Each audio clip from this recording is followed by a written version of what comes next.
ছাত্র শিবির হলো আবেগের জায়গা, ছাত্র শিবির ভালোবাসার জায়গা, ছাত্র শিবির শেখার জায়গা। ছাত্র শিবিরকে বলা হয় একটি স্বতন্ত্র শিক্ষা প্রতিষ্ঠান।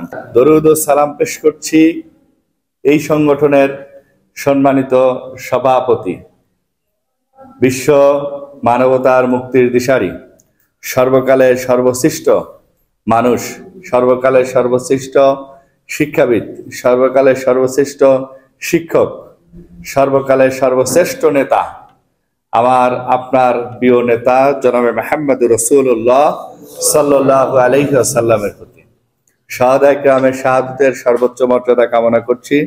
আমাদের জীবনের শ্রেষ্ঠ জ্ঞান হলো আল্লাহ তাআলা কোরআনের মধ্যে বলেছেন, ইকরা বিসমি রাব্বিকাল্লাযী খালাক, পড়ো তোমার প্রভুর নামে যিনি তোমাকে সৃষ্টি করেছেন।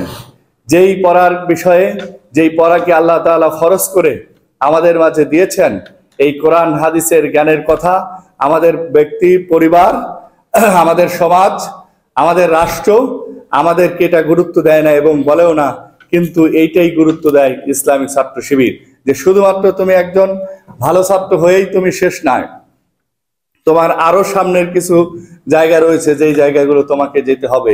এই জন্য আমরা বলে থাকি, শুধুমাত্র স্টুডেন্ট না, অ্যান আইডিয়াল স্টুডেন্ট ইসলামিক ছাত্র শিবির তৈরি করতে থাকে। আজকে যদি এখানে ইসলামী ছাত্র শিবির ছাড়া অন্য কোনো সংগঠন এখানে আজকেই হইতো, সেট আপ প্রোগ্রাম এটা বলা হইতো, তাহলে মিনিমাম 20-30টা মাইক থাকতো। এরপরে গাড়ির কি অবস্থা এটা তো বুঝতেই পারছেন। এরপরে কে কার আগে সভাপতি হবে, ক্যানভাস করা থেকে শুরু করে এমন কোনো কায়দা নাই। সর্বশেষ এরপরে আগের রাত্রেও নাকি এই সেট আপ চেঞ্জ হয় টাকা পয়সার মধ্য দিয়ে, হ্যাঁ, এরকম হয়ে যেত। কিন্তু ইসলামী ছাত্র শিবির একটি গঠনতান্ত্রিক সংগঠন, শুধুমাত্র এটি একটি নামের মধ্যেই সীমাবদ্ধ নয়। ইসলামী ছাত্র শিবির হলো একটি আদর্শ বাংলাদেশের প্রতিটা ছাত্র হৃদয়ের।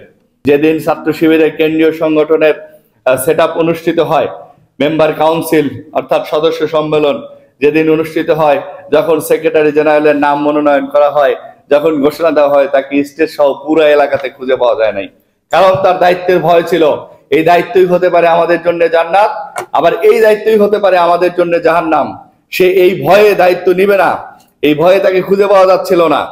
কিছুক্ষণ পর সদস্য সম্মেলনের স্টেজে খুঁজে পাওয়া গেল যে ভাইকে পাওয়া গেছে কোথায়, মসজিদের মধ্যে নামাজ পড়তেছে। সব সংগঠন দায়িত্ব নেওয়ার জন্য প্রত্যাশা করে, আর একমাত্র বাংলাদেশের সংগঠন বাংলাদেশ ইসলামী ছাত্র শিবির, বাংলাদেশ জামাত ইসলাম এবং জামাত ইসলামের অঙ্গ সংগঠন যতগুলো রয়েছেন, প্রত্যেকটা সংগঠনের, জামাতের প্রত্যেকটা অঙ্গ সংগঠনের দায়িত্বশীলরা প্রত্যাশা করে আমাকে যেন দায়িত্ব না দেওয়া হয়।